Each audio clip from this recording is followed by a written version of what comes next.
Friends எல்லாருக்கும் வணக்கம். நம்ம சேனலில் ரொம்ப நாளைக்கு முன்னாடி ராகி ப்ரௌனிஸ் எப்படி பண்ணணும்னு பார்த்துருந்தோம். அந்த வீடியோவில் இந்த ராகி ப்ரௌனியை நான் எப்படி சிசிலிங் ப்ரௌனியாக மாற்றினேன்றதை காட்டுறேன்னு சொல்லியிருந்தேன். அதுக்கான வீடியோ தான் இந்த வீடியோ. அதுக்கு முன்னாடி ராகி ப்ரௌனி எப்படி பண்ணணும்னு தெரியாதவங்களுக்காக நான் இங்கே ஷார்ட்டாக எக்ஸ்பிளைன் பண்ணிடுறேன். இந்த வீடியோ இன்னும் டீட்டெயிலாக பார்க்கணும்னு நினச்சிங்கன்னா டிஸ்கிரிப்ஷனில் லிங்க் கொடுக்குறேன், பாருங்கள் ஃப்ரெண்ட்ஸ்.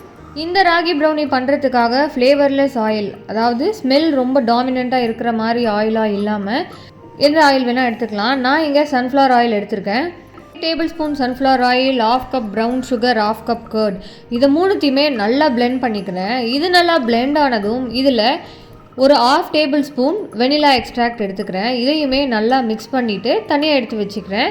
இப்போ நம்ம வெட் இன்க்ரீடியன்ட்ஸ் ரெடி பண்ணியாச்சு. ட்ரை இன்க்ரீடியன்ட்ஸ்க்காக இன்னொரு பவுலில் ஒரு 3/4 கப் ராகி ஃப்ளாரை நல்லா சலித்து எடுத்துக்கிறேன். இது கூட ஒரு 1/4 கப் கொக்கோ பவுடர், நான் இங்கே டார்க் கொக்கோ பவுடர் எடுத்திருக்கேன், கொஞ்சம் சாக்லேட்டியாக இருக்கட்டும்ன்றதுனால. இதில் 1 tablespoon baking powder add பண்ணிக்கிட்டேன். இது மூணுத்தையுமே நல்லா சலித்து எடுத்துக்கிறேன். இதை சலிச்சு எடுத்தாலுமே இதை ஒரு தடவை நல்லா மிக்ஸ் பண்ணிவிட்டு வெட் இன்க்ரீடியன்ஸையும் ட்ரை இன்க்ரீடியன்ஸையும் நல்லா கம்பைன் பண்ணிக்கிறோம்.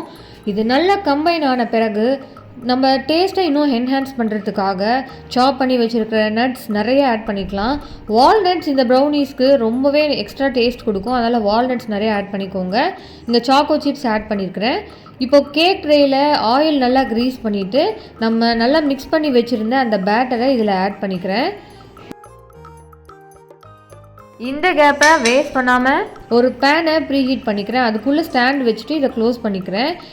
இது ஒரு 15 மினிட்ஸ் ப்ரீஹீட் ஆனதுமே நம்ம ரெடி பண்ணி வச்சுருந்த அந்த ப்ரௌனியை இதுக்குள்ளே வச்சுட்டு 45 மினிட்ஸ் பேக் ஆன பிறகு ஓப்பன் பண்ணி பார்க்கும்பொழுது நம்ம ப்ரௌனி சூப்பராக ரெடி ஆகிட்டு இருக்கும். இப்போது இந்த கடாயிலேருந்து பத்திரமா இந்த ப்ரௌனியை வெளியே எடுத்து நல்லா ஆற வைக்கணும். உடனே எடுத்தால் இது பிரேக் ஆகும் ஃப்ரெண்ட்ஸ், அதனால் இதை நல்லா ஆற வச்சிடலாம். இந்த ப்ரௌனியை ஆறிட்டு இருக்க அந்த கேப்பில் நம்ம சாக்லேட் சிரப் ரெடி பண்ணிக்கலாம். சாக்லேட் சிரப் ரெடி பண்ணுறதுக்காக நான் டார்க் கொக்கோ பவுடர் ஆட் பண்ணதுனால சுகர் கொஞ்சம் கம்மியாகவே ஆட் பண்ணிக்கிறேன். சுகர் கொஞ்சமாக ஒரு 2 டேபிள் ஸ்பூன் கிட்டே ஆட் பண்ணியிருப்பேன். இதில் மில்க் ஆட் பண்ணிக்கிறேன். இந்த மில்க்கும் இதில் ஆட் பண்ணிட்ட பிறகு நல்லா இதை ஒரு தடவை மிக்ஸ் பண்ணி விட்டுட்டு பட்டர் ஆட் பண்ணிக்கிறேன். ஸ்டவ் ஆன் பண்ணிவிட்டு இது எல்லாத்தையுமே நம்ம மிக்ஸ் பண்ணிக்கிட்டே இருக்கணும். கைவிடாமல் நம்ம மிக்ஸ் பண்ணிக்கிட்டே இருக்கும்பொழுது அதோட கன்சிஸ்டன்சி சேஞ்ச் ஆகிறத நம்மளால் பார்க்க முடியும் ஃப்ரெண்ட்ஸ். கொஞ்சம் கொஞ்சமாக அது திக்காக ஸ்டார்ட் ஆகும். இதே ப்ராசஸை நீங்கள் ரிப்பீட் பண்ணிக்கிட்டே இருக்கும்பொழுது ஒரு பாயிண்டில் நல்லா சாக்லேட் சிரப் ரெடி ஆகிடும். இந்த மாதிரி சாக்லேட் சிரப் பண்ணி நீங்கள் ஒரு பாட்டிலில் ஊற்றி வச்சு ரெஃப்ரிஜரேட் கூட பண்ணிக்கலாம். நீங்கள் பிரெட் இல்லை கேக்ஸ் எது பண்ணாலும் இதை யூஸ் பண்ணிக்கலாம். இந்த மாதிரி ப்ராசஸ் நான் ஃபாலோ பண்ணி சாக்லேட் சிரப் பண்ணி வச்சுக்கிட்டேன்.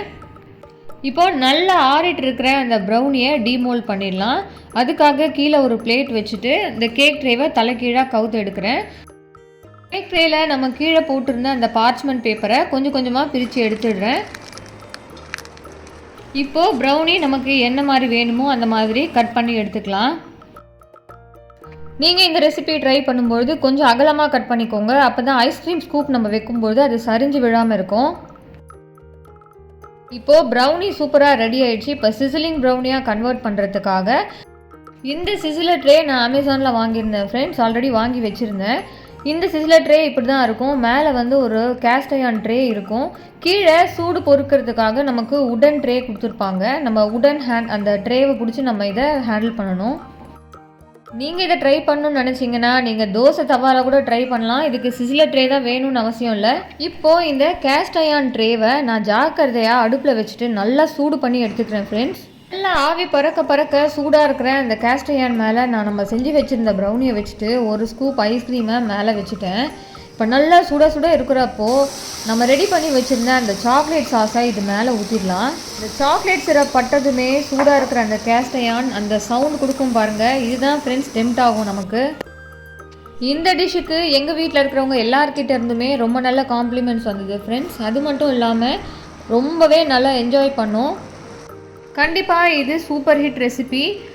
ஆனால் ப்ரெசன்டேஷன் எனக்கு இன்னும் கொஞ்சம் பெட்டராக கொடுத்துருக்கலாமோன்னு தோணுச்சு. ஏன்னா ஐஸ்கிரீம் கொஞ்சம் மெல்ட் ஆகிடுச்சு. அது மட்டும் இல்லாமல் ப்ரௌனி நான் கொஞ்சம் சின்னதாக கட் பண்ணிட்டேன். இந்த 2 விஷயத்தினால என்னால் பெட்டராக ப்ரெசென்ட் பண்ண முடியல ஃப்ரெண்ட்ஸ். அந்த டேஸ்ட்டுக்கு 100% நான் கேரண்டி. நீங்களும் இந்த ரெசிபியை ட்ரை பண்ணி எப்படி வந்ததுன்னு மறக்காமல் எனக்கு கமெண்ட் பண்ணுங்கள் ஃப்ரெண்ட்ஸ். எனக்கு கொஞ்சம் மோட்டிவேட்டிங்காக இருக்கும். And please do support spice up with your like, share and subscribe. By.